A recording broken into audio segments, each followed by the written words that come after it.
Xin chào các bạn, chào mừng đến với Hổ Rừng Review Sinh Tồn. Nhớ like, đăng ký và theo dõi kênh để ủng hộ mình nhé. Và bây giờ, mời bạn theo dõi tập phim về sự tệ bạc của chế độ Đa Thê ở Iran.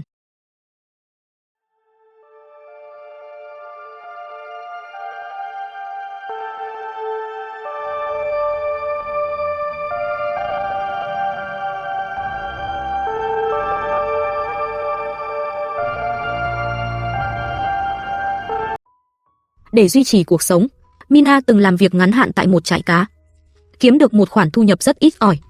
Nhưng khi công việc ở trại cá kết thúc, Mina tạm thời không thể tìm được cơ hội việc làm phù hợp gần nhà, cuộc sống của anh ngày càng túng thiếu. Vậy thì, Mina sẽ đối mặt với cuộc khủng hoảng sinh tồn này như thế nào? Liệu anh có thể tìm được một con đường mưu sinh ổn định? Điều Mina giỏi nhất là chăn thả gia súc, nhưng hiện tại một mình anh sức người có hạn, hơn nữa cũng không có tiền để mua cừu.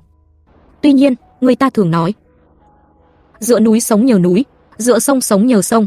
Người dân vùng núi Iran hiểu rất rõ ý nghĩa của câu nói này. Họ sinh sống dựa vào núi, tận dụng tài nguyên núi rừng để xây dựng nhà cửa, và phụ thuộc vào các con sông để có nguồn nước sinh hoạt. Ngoài nguồn nước, sông ngòi còn cung cấp nguồn cá phong phú. Một số người có tay nghề cao, thậm chí có thể dựa vào việc đánh cá để lo đủ ăn đủ mặc. Mina quyết định ra bờ sông đánh cá. Mina đang cố gắng tự tay làm một chiếc lưới đánh cá đặc biệt, chuẩn bị đến con sông gần đó để bắt cá. Dù anh không phải là ngư dân chuyên nghiệp, nhưng anh có những ý tưởng rất riêng. Anh cho vài hòn đá vào túi nhựa, rồi buộc chúng vào lưới cá, làm tăng trọng lượng của chiếc lưới. Thiết kế khéo léo này giúp lưới chìm xuống đáy sông khi thả, từ đó dễ dàng bắt được những con cá dưới đáy sông hơn. Bọn trẻ hào hứng, vui vẻ hoàn thành những túi nhựa đựng đá đó. Trên ngọn núi đá này, hoạt động giải trí của bọn trẻ không nhiều, nhưng chúng luôn biết cách biến những vật dụng đơn giản thành đồ chơi của riêng mình. Có lẽ sẽ có người thắc mắc, vì sao những đứa trẻ này không được đi học? Thực tế là, các bộ tộc du mục sống trong núi sâu phân bố rất rải rác, thường phải vượt qua nhiều ngọn núi lớn mới có thể đến được ngôi làng hoặc hộ gia đình gần nhất. Vì vậy, chính phủ gặp nhiều khó khăn trong việc xây dựng trường học tại những vùng hẻo lánh này. Trong khi đó, đầu tư tư nhân cho lĩnh vực này cũng rất hạn chế. Điều này khiến trẻ em vùng núi không thể tiếp cận với giáo dục. Ngoài ra, yếu tố kinh tế cũng là một vấn đề lớn. Những gia đình này thường sống trong cảnh nghèo khó có thể chi trả học phí và các chi phí liên quan. Bên cạnh đó, các vùng núi ở Iran còn thiếu cơ sở hạ tầng, bệnh viện, cửa hàng và nhiều dịch vụ khác đều vô cùng khan hiếm. Thông thường họ phải đi hàng chục km tới thành phố mới có thể tiếp cận được. Điều này càng làm gia tăng những thách thức trong cuộc sống của người dân vùng núi. Vì vậy, họ buộc phải dựa nhiều hơn vào kỹ năng và nguồn lực của chính mình để sinh tồn. Men theo chân núi, họ đến bên một con suối nhỏ. Đây chính là nơi Mina dự định đánh cá. Người du mục ở Iran thường chọn định cư gần các con sông. Điều này không chỉ cung cấp nguồn nước sinh hoạt cho họ, mà còn giúp nuôi sống đàn cừu họ chăn thả. Ở những nơi có sông ngòi, thường cũng có nguồn cá khá dồi dào. Vì thế, một số gia đình du mục thường xuyên đến đây để đánh cá, nhằm cải thiện nguồn thực phẩm cho gia đình. Mina từng theo cha mình học qua các kỹ năng đánh cá. Giờ đây, khi đã trở thành mẹ của 3 đứa trẻ, cô cũng truyền lại những kỹ năng đó cho các con. Tuy nhiên, địa hình ven suối không hề bằng phẳng, đầy rẫy những tảng đá lớn nhỏ. Việc di chuyển vô cùng khó khăn. Lại thêm việc Mina phải dẫn theo 3 đứa trẻ. Cậu con trai út Hamis bắt đầu khóc lóc. Mina đành phải dừng lại để dỗ dành con. May mắn là những đứa trẻ lớn hơn rất hiểu chuyện, từ trước đến nay hầu như không gây thêm gánh nặng cho mẹ. Chúng linh hoạt chẳng khác nào những con dê núi. Ngay cả trên những con đường núi gồ ghề cũng đi lại rất vững vàng. Mina đã chuẩn bị xong chiếc lưới đánh cá tự chế. Cách đánh cá của cô khá đặc biệt. Cô chỉ có một tấm lưới nhỏ, không có mồi câu, cũng không có lưỡi câu. Cô buộc sợi dây dễ đứt vào đám cỏ dại để cố định lưới. Mina còn chuẩn bị thêm vài tấm lưới, bố trí ở nhiều vị trí khác nhau, tin rằng rồi cũng sẽ có vài con cá ngờ nghệch lao vào lưới. Cậu con trai út lại bắt đầu khóc lóc, thằng bé nép sát bên mẹ. Việc rời xa mẹ khiến đứa trẻ cảm thấy bất an. Mina nghỉ ngơi một lát, sau đó đeo ba lô lên, bế cậu con trai út đi xuống hạ lưu. Họ cần thử nhiều địa điểm khác nhau để tăng khả năng bắt được cá. Có người có thể sẽ hỏi, vì sao Mina không chọn sống ven sông? Thực tế là, môi trường tự nhiên này không phù hợp để sinh sống.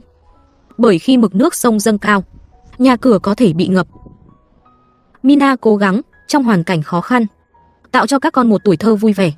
Dù phải đối mặt với muôn vàn thiếu thốn vật chất, nhưng cô vẫn nỗ lực để các con có thể lớn lên trong niềm vui. Cô là một người mẹ vĩ đại, dốc hết khả năng của mình chăm sóc các con một cách vô điều kiện. Đó cũng là lý do vì sao cô dứt khoát rời bỏ người chồng, chọn con đường một mình nuôi dạy các con. Bởi suốt nhiều năm qua, người chồng gần như không làm tròn trách nhiệm, Mina hầu như luôn phải một mình gánh vác việc chăm sóc các con. Việc đánh cá đòi hỏi khá nhiều kiên nhẫn. Bọn trẻ chơi đùa dưới cái nắng gay gắt, dần dần cảm thấy mệt mỏi. Mina quyết định dựng tạm một mái che nhỏ để các con có chỗ nghỉ ngơi.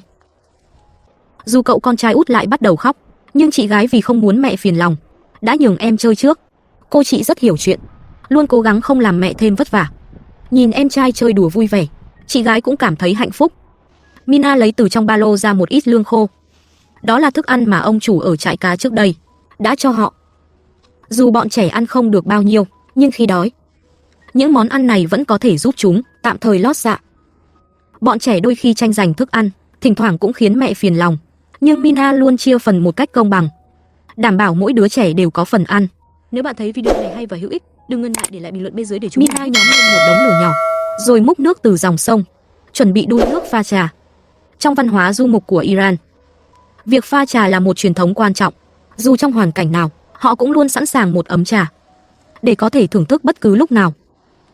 Trà được cho thêm đường, giúp xoa dịu cơ thể mệt mỏi và làm tinh thần tỉnh táo hơn. Cậu con trai lớn thử bắt chước mẹ thả lưới, vung tay, dường như cũng muốn học kỹ thuật đánh cá đặc biệt này để sau này có thể giúp mẹ.